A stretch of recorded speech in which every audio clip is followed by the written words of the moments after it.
Assalamualaikum warahmatullahi wabarakatuh. Alhamdulillahi rabbil alamin, wa bihi nasta'inu ala umuri dunya waddin. Asyhadu an la ilaha illallah wahdahu la syarikalah, wa asyhadu anna Muhammadan abduhu wa rasuluh. Shalawatullah wa salamuhu alaihi wa ala alihi wa sahbihi ajma'in. Amma ba'd. Marilah kita bersama-sama memuji Allah Subhanahu wa taala sebagai bukti rasa syukur kita kepadanya, karena dengan segala kenikmatan dan kasih sayangnya kepada kita bisa bertemu kembali dalam kesempatan yang baik ini untuk melanjutkan mengkaji hadis-hadis yang ada di dalam kitab Bulughul Maram, yaitu hadis-hadis yang berkaitan dengan fikih yang sangat kita butuhkan dalam kaitannya dengan melaksanakan perintah Allah selaku hambanya, yaitu beribadah kepadanya. Pada pertemuan sebelumnya kita sudah sampai pada hadis yang membahas tentang kiblat, ya, yaitu hadis nomor 207. Nah, maka pada pertemuan kali ini insyaallah akan membahas juga hadis yang berkaitan dengan hal itu, ya, yaitu hadis nomor 208. Barangkali untuk pertemuan kali ini ya tidak banyak hadis yang kita bahas, karena nanti akan kami tambahkan, ya, terutama fatwa-fatwa ulama kontemporer ya berkaitan dengan hukum dan tata cara sholat di atas kendaraan, ya, semisal pesawat maupun kapal. Dikarenakan hal ini sangat erat kaitannya dengan, ya, pembahasan yang akan kita kaji, yaitu tentang kiblat. Ya, maka insya Allah akan lebih banyak pada pertemuan kali ini membahas tentang sholat di atas pesawat, sholat di dalam pesawat, ya, atau di atas kapal, atau di atas kendaraan secara umum, gitu. Ya. Hadis nomor 208, ya, di situ di buku di halaman 9 kami beri judul sholat sunnah di atas kendaraan. Ya, secara urutan jelas bahwa hadis ini masih membahas apa yang dibahas hadis sebelumnya, yaitu tentang syarat-syarat sah sholat, terutama syarat sah yaitu istiqbalul qiblah, istilahnya menghadap kiblat. Ya, setelah jelas bagi kita bahwa menghadap kiblat itu salah satu syarat sah sholat sebagaimana menutup aurat, ya, maka yang dibahas di hadis ini, ya, ternyata Nabi pernah suatu ketika itu sholat di atas kendaraan, yang tentunya ini selama Nabi melaksanakan sholat ini tidak menghadap kiblat, ya, karena menghadapnya sesuai arah kemana binatang tersebut mengarah, ya, karena perlu diketahui kendaraan di zaman Nabi kan binatang, onta misalnya. Nah itu. Nah, maka apakah berarti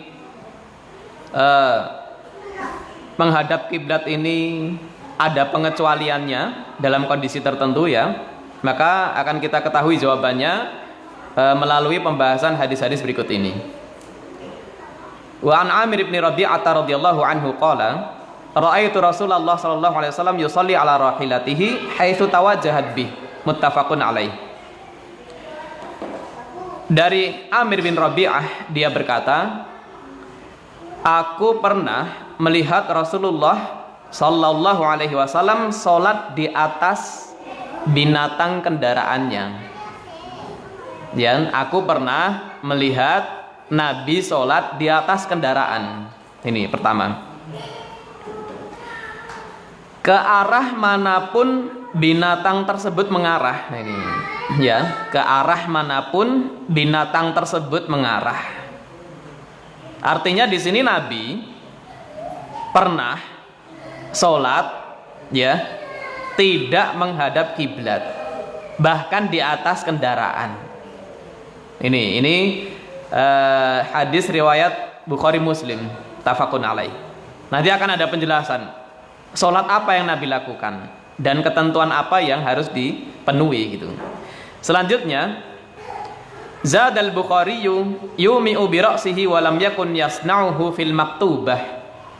Artinya, di dalam Sahih Bukhari ada tambahan keterangan bahwa ketika itu Nabi sholatnya dengan menundukkan kepala, yumi'u bi ra'sihi. Artinya menundukkan kepala ini dengan sebagai ganti ruku sujud gitu ya.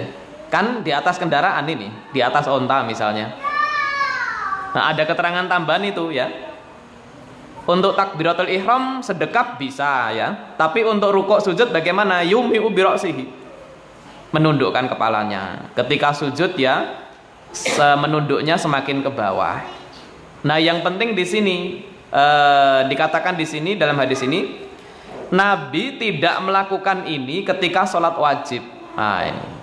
Nabi tidak melakukan ini ketika sholat wajib. Nah, sehingga pertama yang penting diketahui ya, sholat di atas kendaraan yang dilakukan oleh Nabi ini hanya sholat sunnah. Hanya sholat sunnah. Sehingga sholat wajib tidak ya, seperti yang dikatakan oleh perawi hadis ini Amir bin Rabi'ah itu ya. Sekarang kita lihat hadis berikutnya masih ya, hadis nomor 209 halaman berikutnya, halaman 10. Di situ kami beri judul sholat sunnah di atas kendaraan, takbiratul ihram menghadap ke kiblat ya. Jadi setelah jelas bahwa yang dilakukan Nabi ketika sholat di atas kendaraan itu hanya sholat sunnah. Nah, maka ternyata ada riwayat juga ya, ketika Nabi takbiratul ihram itu Nabi terlebih dahulu menghadapkan binatang yang dikendarai itu ke arah kiblat. Baru setelah itu terserah nanti binatangnya ke arah mana kan itu ya. Wali Abi Dawud min hadis Anas radhiyallahu anhu. Itu tulisan Arabnya kurang jelas ya. Kana idza safara fa arada an yatatawwa'a gitu. Kana idza safara fa arada an yatatawwa'a istaqbala bi rahilatihi al-qiblata fakabbara thumma shalla haitsu kana wajhu rikabihi wa isnaduhu hasan. Artinya di dalam riwayat Abu Dawud, tadi kan riwayat Bukhari tadi, dari Anas bin Malik, dia berkata, ketika Nabi hendak safar, nah, ada tambahan keterangan lain ya, sholat di atas kendaraan, ternyata ketika itu dalam kondisi safar. Ketika Nabi hendak safar dan ingin sholat sunnah di atas kendaraan, beliau arahkan onta tersebut ke arah kiblat, lalu takbiratul ihram, lalu sholat ke arah manapun onta tersebut mengarah.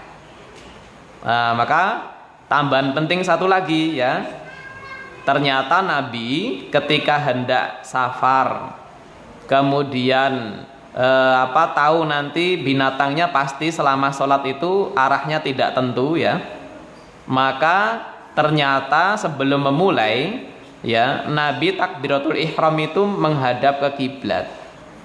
Artinya ini minimal ya, minimal itu takbiratul ihramnya dapat bisa menghadap ke kiblat. Nah, setelah itu apa? Setelah itu ya terserah binatangnya nanti ke arah mana, kan gitu. Nah, ini. Kita lihat fikih hadisnya. Di sini fikih hadis yang kami ambil dari kitab Tuhfatul Kiram ya. Fikih hadis yang pertama, sah sholat sunnah di atas kendaraan ketika safar. Ya, sholat sunnah di atas kendaraan ketika safar itu memang sah. Sehingga ada dua istilahnya qaidnya ya. Yang pertama itu bukan sholat wajib. Kemudian yang kedua Nabi lakukan itu ketika safar. Ini apa dua ketentuan yang penting ini. Ya. Kemudian jika dalam kondisi mendesak harus sholat sunnah di atas kendaraan bagaimana? Nanti akan ada penjelasannya. Fikih hadis nomor 2, orang yang akan sholat sunnah di atas kendaraan ketika safar dianjurkan ketika takbiratul ihram itu menghadapkan kendaraannya ke arah kiblat. Nah, ini memungkinkan jika memang kondisinya seperti zaman dahulu, yang mana kendaraannya itu apa? Binatang. Ya, binatang. Zaman sekarang ya, terutama ketika naik kendaraan pribadi, safar naik kendaraan pribadi seperti mobil misalnya, dan dia sopirnya kan gitu. Nah, ini kan tentu sulit ya. Tentu sulit untuk melakukan ini. Adapun ketika itu di zaman itu ya, nah onta misalnya bisa ya, sebelum dia berangkat safar, ontanya dihadapkan ke arah kiblat, lalu dia takbiratul ihram, sudah ontanya jalan. Nah, ini terutama ya ketika dalam kondisi seperti itu. Ini. Nah, di dalam kitab Tuhfatul Kiram disebutkan bahwa mengarahkan kendaraan ke arah kiblat ini tadi dianjurkan gitu ya. Dianjurkan. Dalam arti apa? Tidak wajib, tidak harus. Nah, menurut madhab Syafi'i, ya menurut madhab Syafi'i itu hukumnya harus ini. Ya, harus dalam hal ini yaitu menghadapkan kendaraan ke arah kiblat untuk takbiratul ihram ya, menurut madhab Syafi'i itu harus ya. Adapun di sini kitab Tuhfatul Kiram ini dikatakan dianjurkan. Memang apa dalam hal ini ulama berbeda pendapat ini. Ya. Kemudian fikih hadis nomor 3. Nah, fikih hadis nomor 3 ini barangkali yang akan kita bahas agak panjang nanti ya. Di dalam kitab Tuhfatul Kiram disebutkan boleh sholat wajib di dalam transportasi air seperti kapal berdasarkan kesepakatan ulama. Nah, ini yang pertama ya, kenapa ulama itu membedakan antara transportasi darat dan transportasi air ya. Jelas ya, karena untuk transportasi darat ya, zaman sekarang ya seperti bis, kereta ya, itu penumpangnya bisa leluasa untuk turun lalu sholat di tempatnya kan gitu. Apakah di masjid atau di musola ya, atau di pinggir jalan kan gitu. Tapi untuk kapal ya otomatis sekitarnya kan air, kan begitu. Nah, sehingga untuk transportasi air memang apa? Dikecualikan. Untuk darat, transportasi darat mungkin dia bisa turun dan harus turun memang untuk sholat wajib ya. Penumpang bis, penumpang kereta itu harus turun. Tidak boleh sholat wajib di atas bis, di atas kereta. Nah, untuk kapal karena tidak mungkin turun ya untuk sholat, nah maka boleh di dalam kapal, maksudnya gitu. Kemudian halaman berikutnya, halaman 11. Boleh juga sholat wajib di dalam transportasi udara. Maksudnya apa? Pesawat. Hukumnya disamakan dengan sholat di kapal. Sama, ini lebih parah lagi. Ya, tidak mungkin orang ya turun dulu ya dari pesawat untuk sholat, ya jatuh dia. Ya, jadi kenapa kok dibedakan antara transportasi darat, udara, dan laut itu? Air itu ini maksudnya, kan gitu. Nah, di dalam kitab Tuhfatul Kiram tidak dijelaskan secara rinci.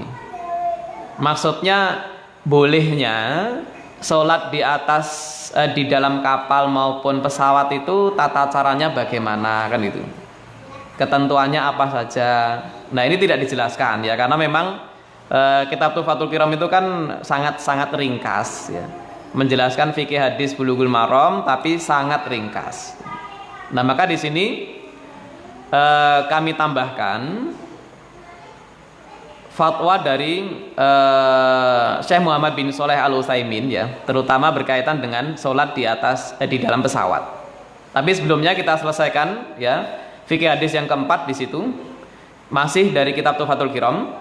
Tidak boleh sholat wajib di dalam kendaraan darat. Kenapa? Karena penumpang kendaraan darat leluasa untuk turun, apakah di musola atau di masjid atau di tempat yang memungkinkan. Udara tidak mungkin, laut tidak mungkin. Nah, ini dalam kitab Tuhfatul Kiram. Nah, nanti akan ada penjelasan lebih lanjut ya. Tentu masih banyak pertanyaan berkaitan dengan ini ya. Masih banyak hal yang belum dijelaskan tentang ini. Ya. Intinya sebetulnya ini adalah cabang dari pembahasan menghadap kiblat itu syarat sah sholat. Untuk sholat sunnah ketika safar di atas kendaraan itu apa? Jelas Nabi melakukannya. Untuk sholat wajib di atas kendaraan pada asalnya tidak boleh, kecuali beberapa kendaraan tadi. Ya. Nah, di sini akan kami bacakan ya fatwa dari Syekh Muhammad bin Shalih Al-Utsaimin, dari kumpulan fatwa beliau baik tentang akidah maupun fikih di sini. Syekh Muhammad bin Shalih Al-Utsaimin pernah ditanya dengan pertanyaan berikut ini. Mata tajibus sholatu fit ta'irah wa an kaifiyati sholatil faridhati fit ta'irah wa an kaifiyati sholatin nafilati fit ta'irah. Pertanyaannya, kapan seseorang itu wajib sholat di pesawat? Artinya kan memang dalam bayangan kita kan penumpang pesawat itu kan juga bisa nanti sholatnya itu menunggu apa? Menunggu di tempat tujuan, kan begitu. Nah, pertanyaannya, kapan ini ya seorang muslim itu harus sholat di pesawat, yaitu seorang muslim yang safar menggunakan pesawat. Kemudian pertanyaan berikutnya adalah tata caranya seperti apa? Kemudian berikutnya adalah tata cara sholat sunnah di pesawat. Nah, itu 3 pertanyaan ini. Kemudian mari kita simak jawaban Syekh Muhammad bin Shalih Al-Utsaimin ya. Karena ini kan masalah kontemporer, maka otomatis ya referensinya juga ulama kontemporer. Nah, ini salah satunya ya, Syekh Muhammad bin Shalih Al-Utsaimin. Fa'ajaba rahimahullah tajibus sholatu fit ta'irati idza dakhala waqtuha.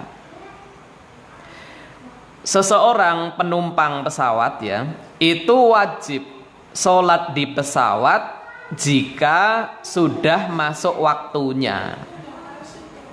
Sudah masuk waktu sholat, ketika itu dia di pesawat. Lakin idza kana la yatamakkanu min ada'is sholati fit ta'irah kama yu'addiha fil ardi fala yusallil faridata fit ta'irah.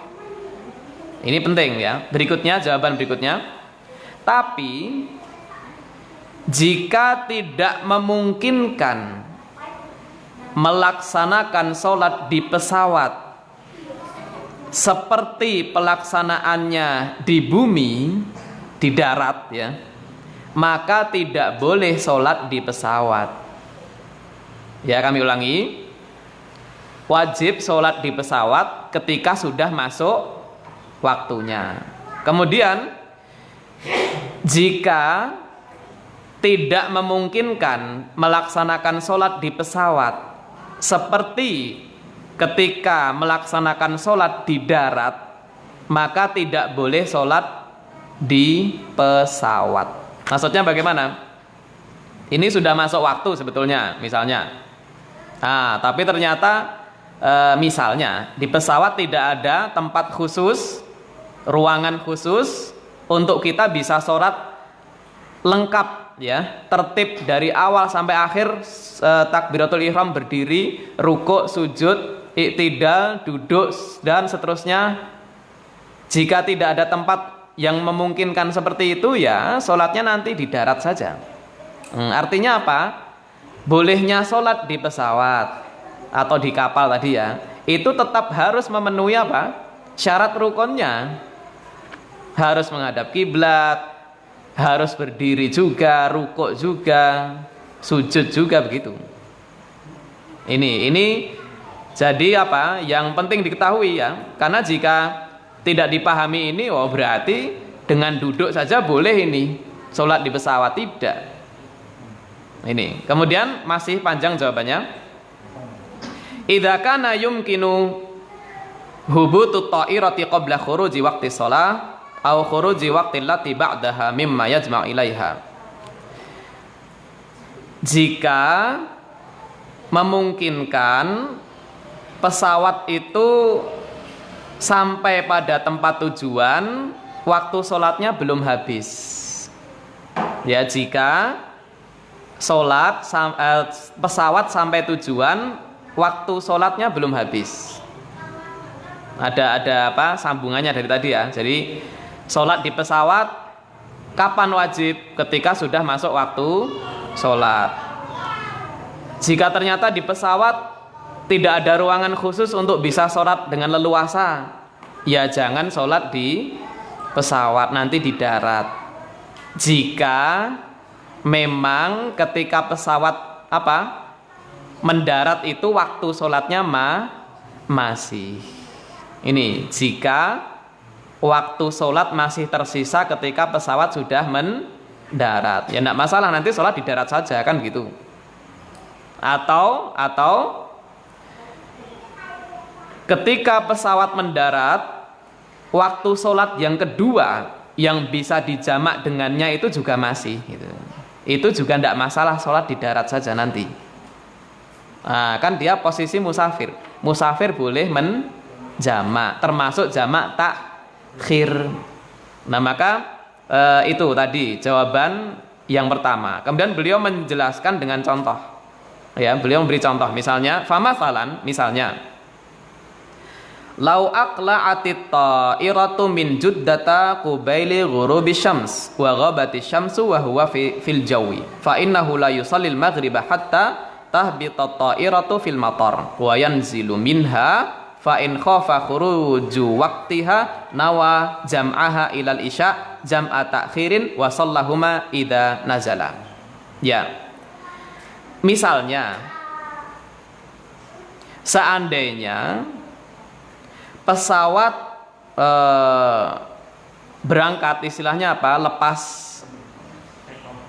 ya, lepas landas berangkat gitu ya.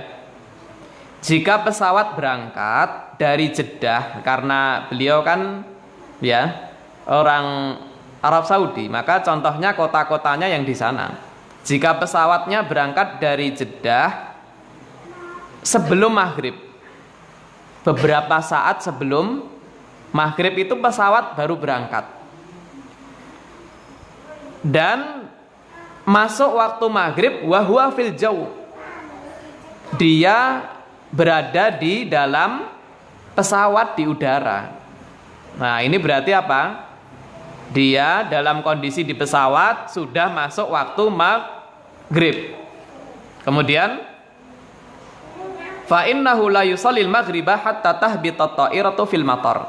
Nah, sebaiknya dia sholat maghribnya itu ketika pesawatnya sudah mendarat. Ini jika memang waktu maghribnya masih. Wayan ziluminha, dia turun dari pesawat. Lalu apa? Sholat maghrib di sekitar bandara atau di bandara itu. Nah ini. Fa in istamarrata at-ta'iratu hatta khafa an yakhruja waqtal isya wa dzalika inda muntasafil lail fa innahu yusallihima qabla an yakhrujal waqtu fit ta'irah. Tadi kondisi pertama jelas enak itu ya. Oh ini jadwal sampainya pesawat di bandara berikutnya itu waktu maghribnya masih, berarti sholatnya tetap di darat itu. Nah kemudian jika ternyata ya waktu penerbangannya itu lama, bahkan dikhawatirkan bukan hanya maghrib yang lewat, isya pun juga lewat gitu ya. Nah, dalam kondisi seperti ini bagaimana? Maka dia sholat dengan dijamak maghrib dan isya di pesawat kan itu. Ya kondisi pertama kan enak tadi normal.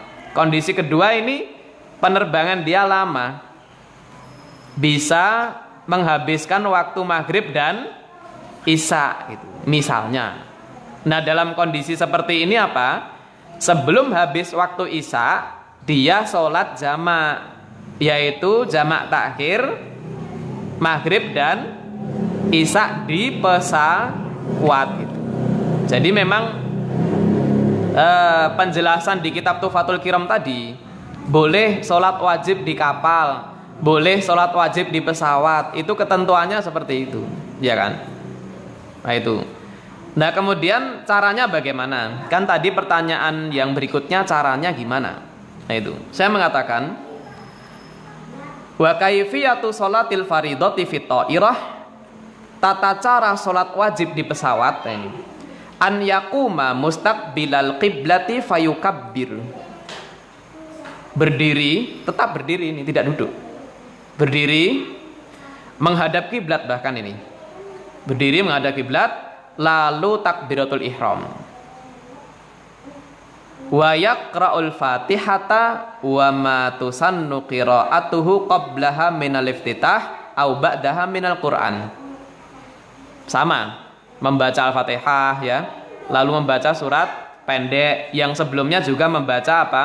Doa istiftah biasa, normal. Maksudnya apa? Tetap di pesawat pun apa? Harus menghadap kiblat. Ini bisa zaman sekarang apa? Diketahui dengan kompas bisa.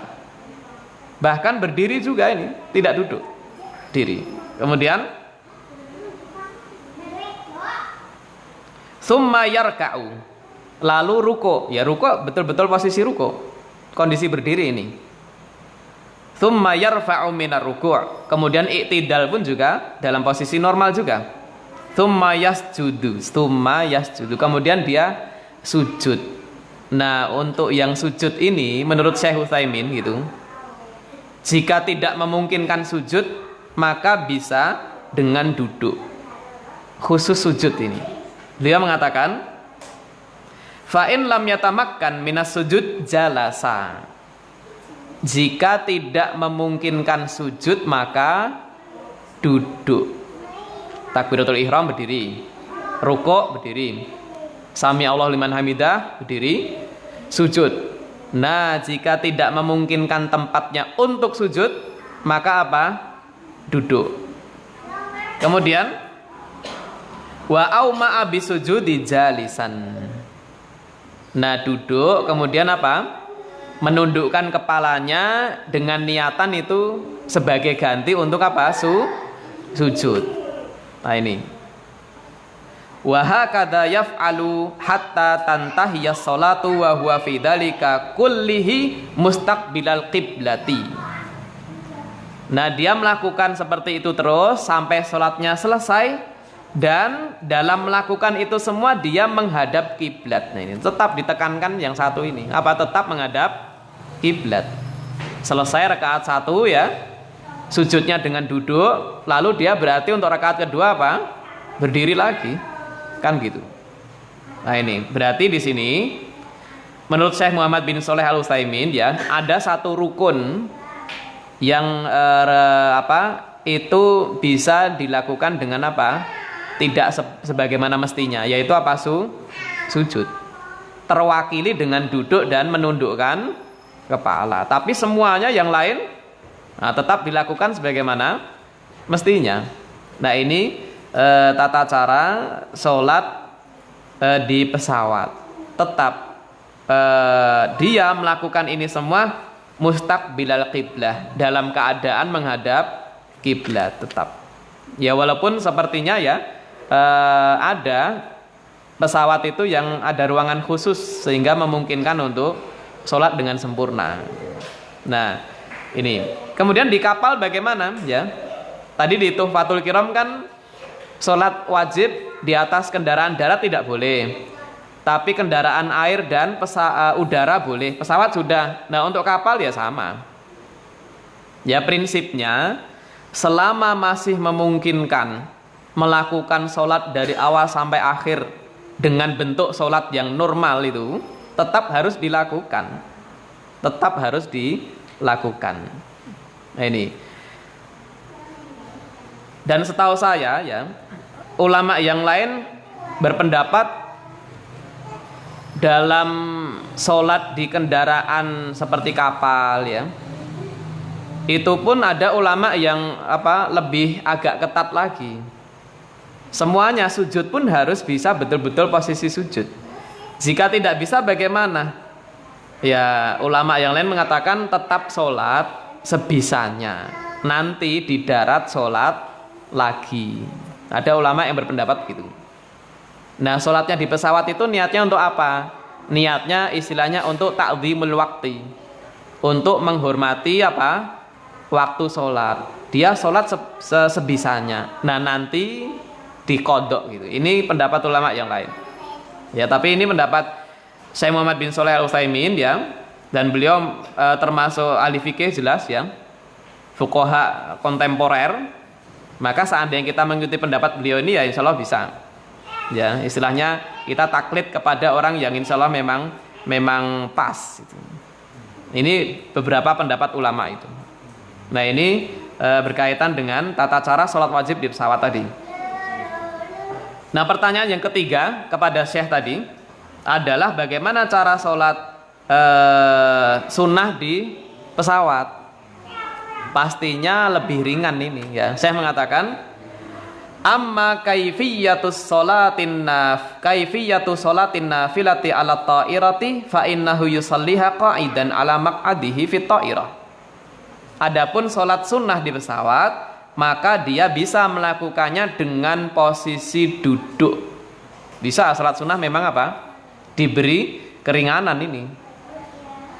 Yumi'u biruku' wa sujud. Rukuk sujudnya gimana? Ya dengan menundukkan kepala. Wa yaj'alu sujud akhfad. Hanya cukup ketika sujud itu menundukkan kepalanya lebih apa?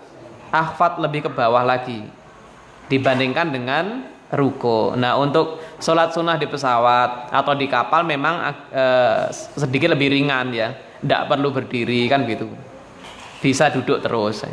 Nah ini fatwa Syekh Muhammad bin Shalih Al Utsaimin berkaitan dengan sholat di pesawat juga bisa diterapkan ini di kapal, yang prinsipnya memang tetap harus menghadap kiblat, tetap harus berdiri, tetap harus ruko. Hanya menurut Syekh Muhammad bin Shalih Al Utsaimin sujud tidak masalah dilakukan dengan duduk gitu. Ya ini. Nah ini adalah tambahan penjelasan dari apa yang disebutkan dalam kitab Tuhfatul Kiram tadi berkaitan dengan hukum sholat sunnah maupun wajib di kendaraan darat, air maupun udara. Ya, ya sudah masuk waktu isya sepertinya ya. Kita cukupkan sampai di sini. Untuk hadis berikutnya insya Allah pada pertemuan berikutnya nanti. Sebelum kita tutup ya, barangkali ada satu atau dua pertanyaan dari yang kita kaji tadi ya, kami persilakan. Ya, silakan. Assalamualaikum warahmatullahi wabarakatuh. Waalaikumsalam warahmatullahi. Berkaitan dengan tidak boleh sholat wajib di atas kendaraan darat. Misal kita mau ke Jakarta berangkat dari Solo jam 11 siang. Sholat duhur asarnya waktunya gimana? Sampai Jakarta sekitar jam 9 malam. Iya. Nah, untuk yang itu ya, jelas yang pertama, jika ada waktu ya, cukup untuk sholat di stasiun pemberhentian kereta ketika kereta menurunkan penumpang atau mengangkut penumpang baru ya.